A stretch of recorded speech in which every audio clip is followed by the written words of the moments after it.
today for people who may not know a lot about what they're doing, but we're replacing a battery in an M5. It's different than any other 5 Series. In a regular E39 5 Series, you're going to find your battery over there. In the M5, that's not the case. It is actually down here below the trunk lining. So this is the part we're going to need. We'll get a close-up of all the numbers and whatnot here. It's not a cheap battery. It's about $250 if you go through a BMW dealer. So there's the specifications, 850 cold cranking amps. I would imagine this is your part number here, so you may want to look that up. It is huge and it is heavy. There is a comparison shot with my hand, and it's too heavy to pull up in one picture. Some more numbers over here. That may actually be the part number you're looking for, and the specs on there.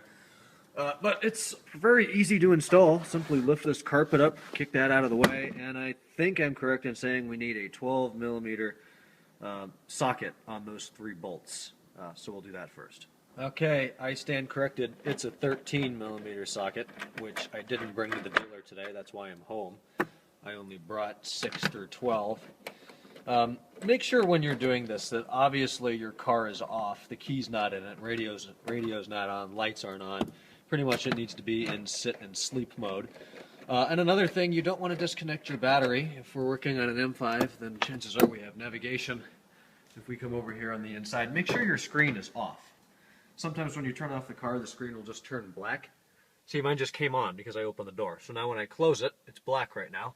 When I close it, I've got to wait about 30 seconds or a minute before that shuts off, and that's when you want to pull the battery. So make sure your navigation screen is off. You also have this little cover here for your ground negative terminal, and I believe that would be a 6 millimeter socket there, but with my luck today, it's probably a 7 or 8. I'll let you know in a minute. Once everything inside is calmed down, we do need to remove this terminal before we can actually remove this black piece of trim that covers it up. I moved that carpet back a little bit, so we'll be able to take this out. It's a 10 millimeter socket. I was totally wrong in my guesses, and when that comes off, we'll be able to lift this whole thing up and the cable will detach. Alright, well that's out of the way. I think I'm going to take it inside and clean it up a little bit. It's been back here for a long time.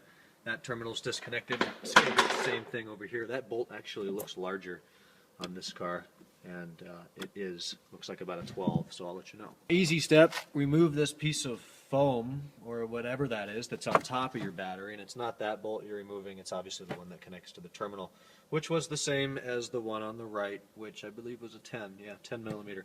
So you've got your terminals out, swap, replace, reconnect, close your trunk lid and be done with it. It isn't quite that simple. The new battery obviously being here, of course remove your protective thing from your positive terminal, positive and negative. And the old battery over here has this little thing that goes in a hole on the side for ventilation or something like that. And the new battery has that as well. So we'll plug that in. I don't know if it connects with anything in the car. Looks like there is a hole over here on the left, so maybe it's supposed to go on the left and go down there. I don't really know. Alright, I'll be honest, there's a little bit more to it than I thought. Battery actually goes in upside down. I never even noticed that when I took the old one out. Then that thing that plugs in the left, there's a hole down there. Plug it in the hole at the bottom of this battery well first, and then on the side of the battery by the positive terminal, there's another hole. Again, I don't know what that's for. Battery acid overflow, whatever. There it is. So now we'll go with the reverse process of connecting our cables. Positive one like that. Other one over here, it's probably going to spark. We'll see the lights come on, hear the CD player spool up, tighten that down, and we'll be good. Congratulations, all of you just made the same mistake I did. We forgot to put this on first.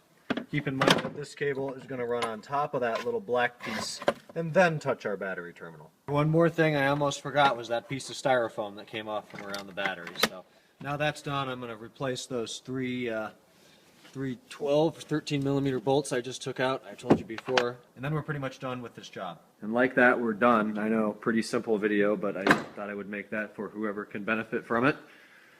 Hopefully, there's enough power in that battery for this thing to know what it is. We're obviously going to have to reset all of the settings in our computer once that wakes up.